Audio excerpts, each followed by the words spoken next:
get so mad, there's no control in me, my thoughts get so bad. Debido al hype que ha levantado la nueva película del Hombre Araña a raíz del multiverso, he decidido hacer una recapitulación de aquellas películas live action a partir del 2000 y dar mi punto de vista sobre cada una de ellas. Yo no soy cineasta, no soy nada de eso, simplemente voy a dar mi opinión como un espectador, como alguien que disfruta del cine y sobre todo del cine de superhéroes. Este día reanudamos con Spider-Man 3 y por qué está tan llena de críticas. ¿Acaso son todas justas? Vamos a averiguarlo. La película se empezó a rodar el 2 de enero del 2006 y la fotografía ya se había grabado desde septiembre del 2005. Debido a diferencias en la comercialización del filme, su estreno no fue el día que originalmente estaba planeado. Estas diferencias surgieron a partir de la opinión de los productores de Sony Pictures, quienes consideraron que el filme recaudaría mejores ingresos de ser estrenado en el receso invernal. Entonces fue estrenada el 4 de mayo de 2007. Esta película tiene un presupuesto entre 250 y 310 millones de dólares, con lo que sería la película más cara invertido con dólar estadounidense. Cabe destacar también que es la película más cara del personaje de Spider-Man,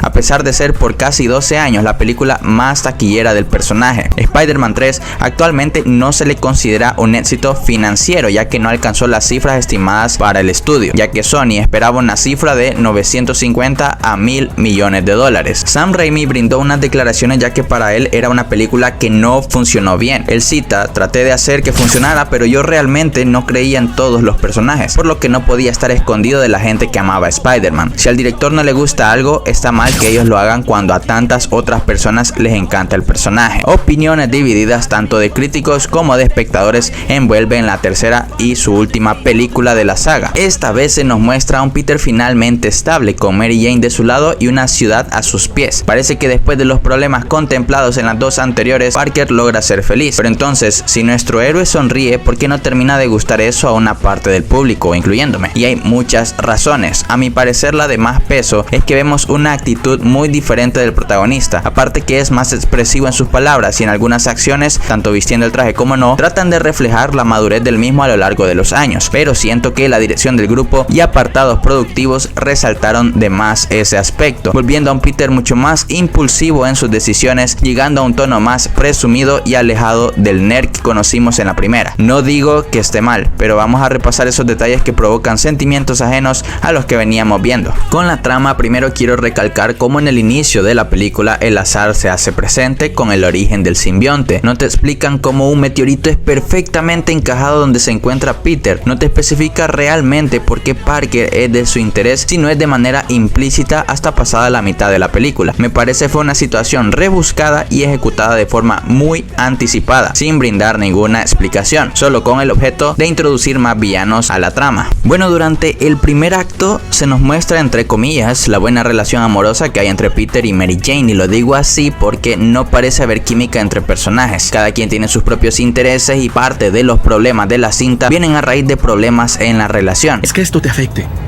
Tienes que creer en ti misma, tener la seguridad, sube a tu caballo y no... ¡No digas estupideces! Esta vez, durante la primera hora, Mary Jane al principio sigue siendo el mismo personaje insípido que te he mencionado toda la saga. Sin embargo, va adquiriendo cierto porcentaje de justificación porque es opacada por la serie de regada tras regada que Parker empieza a demostrar, empezando con el beso con Gwen Stacy, quien me parece un personaje desaprovechado en esta entrega. No sé si habían planes de darle más profundidad en alguna cuarta película, pero no tiene mucho peso en esta, teniendo en cuenta el papel que desempeña Gwen en las historias del trepamuros. Le arrebatan entonces el sueño de actriz a Mary Jane y lo primero que se le ocurre a Peter es besarse con su compañera de laboratorio. Entiendo que Spider-Man ya es una celebridad, pero esas actitudes no van acorde al personaje, sobre todo cuando la única persona que puede salir afectada de esa situación es la única que sabe tu identidad en esta adaptación. Mal ejecutado por Peter, bien justificada la reacción de Mary Jane, pero no por mucho. Lo vamos a tocar más adelante. Como mencioné en el video de la segunda parte de la saga, Harry es un personaje que se toma su tiempo para evolucionar, dando antesala a un villano sucesor directo de su padre. Lo que recalco de acá más que todo es el atuendo y las escenas de acción, porque lo de la amnesia me pareció un poco innecesario,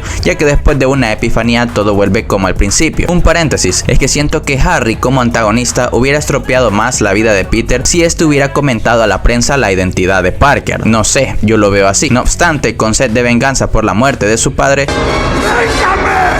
este decide atacar la relación tóxica de Peter y Mary Jane, lo cual más que un problema me había parecido una solución, ya que Peter no prestaba mucha atención a los problemas de su novia y Mary Jane tenía envidia por la atención que recibía su pareja. Díganme si es sano. Pues en la trama se planeaba resolver con una propuesta de matrimonio, cosa que al final queda sin resolver. Pasemos a la tela de verdad de la película. Conozcamos a los villanos, ya que en esta película se trató de incluir a 3 en total, 2 muy importantes en la vida de los cómics, Sandman y Venom. Lo de Flynn, interpretado por Thomas Hayden Church, me parece una manera decente de brindar un origen en la pantalla grande. Para mí, sus intenciones, ojo, sus intenciones principalmente están claras. Se trata sobre su hija nada más. Lo que no me termina de convencer son 2 cosas. Esa película a veces carece un poco de sentido dentro de lo que cabe en una película de superhéroes, claro está. Es difícil de explicar. Primero, no entiendo cómo un equipo encargado de un terreno de pruebas radioactivo no revisa primero el área antes de ejecutar su equipamiento, el cual ni siquiera se entiende lo que hace. Fue otra situación al azar que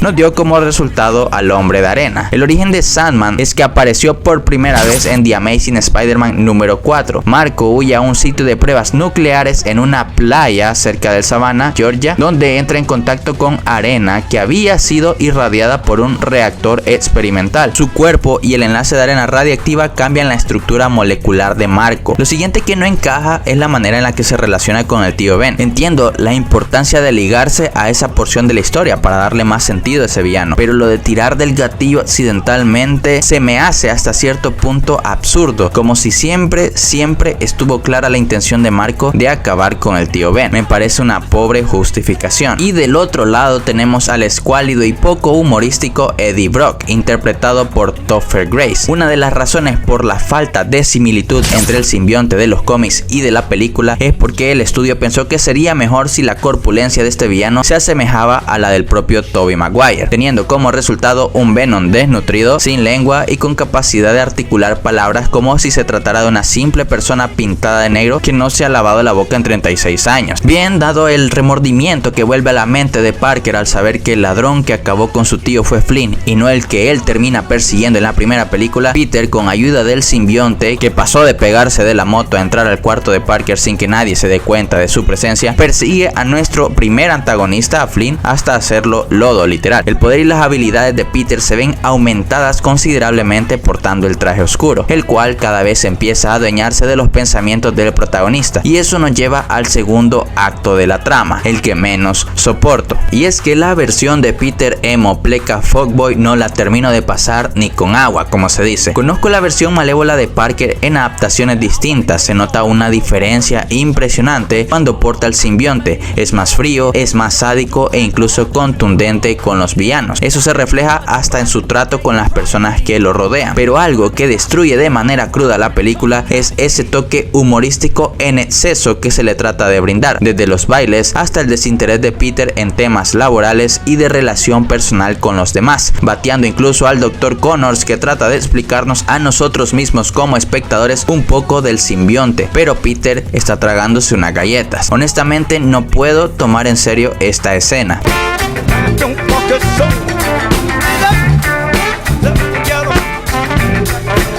Y no digo que esté mal, o sea, han salido miles de memes respecto a ello y admito que siempre me sacan una sonrisa.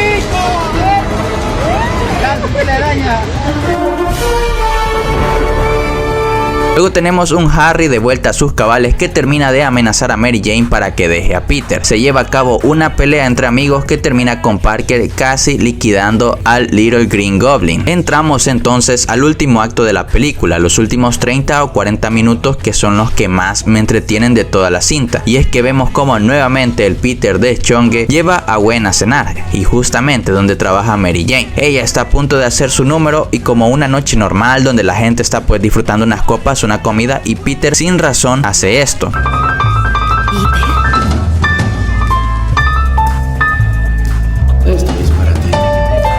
Y no sé, ¿el simbionte acaso te da la habilidad para tocar también? Porque no se nos mostró esto en películas anteriores. Pero como digo, es un Parker si bien distinto, y repito, está bien, pero resaltan demasiada sátira en torno al mismo personaje. Después de un malentendido con Gwen, esta se va, se produce una pelea y Peter termina de rebalsar el vaso golpeando a Mary Jane. No me lo tomen a mal, pero lo que sucede me parece que es un error grandísimo, el error más nefasto que comete Parker, pero que bien desenvuelve parte de la trama, porque es ahí donde el héroe recapacita. Acabas de golpear a tu posible próxima esposa por quien has babeado desde secundaria, mal por ello. Luego Venom adquiere los poderes y nos vemos envueltos en la última gran pelea. Debido al conflicto entre Harry y Peter que les mencioné anterior, este no acepta ayudar a nuestro héroe, sino es hasta que Parker se encuentra al borde de morir. La noche que murió su padre, yo curé su herida. La cuchilla que perforó su cuerpo era de su planeador.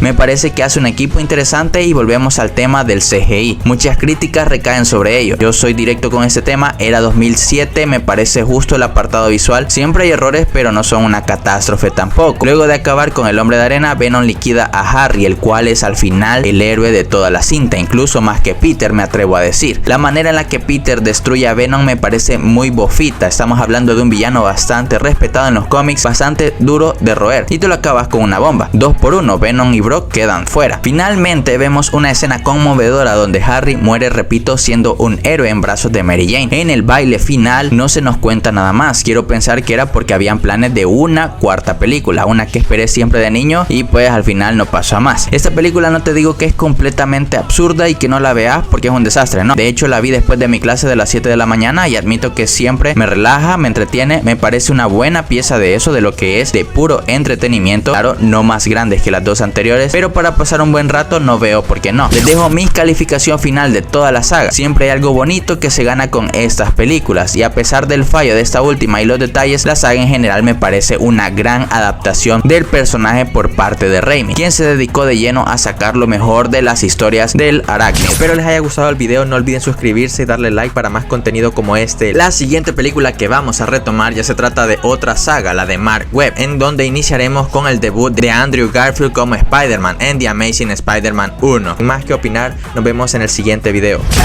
I don't fucking take smoke, I'ma poke a hole through you, choking's overdue. Come at me and you won't get any older, dude, crack your holder too. Heating up inside of me.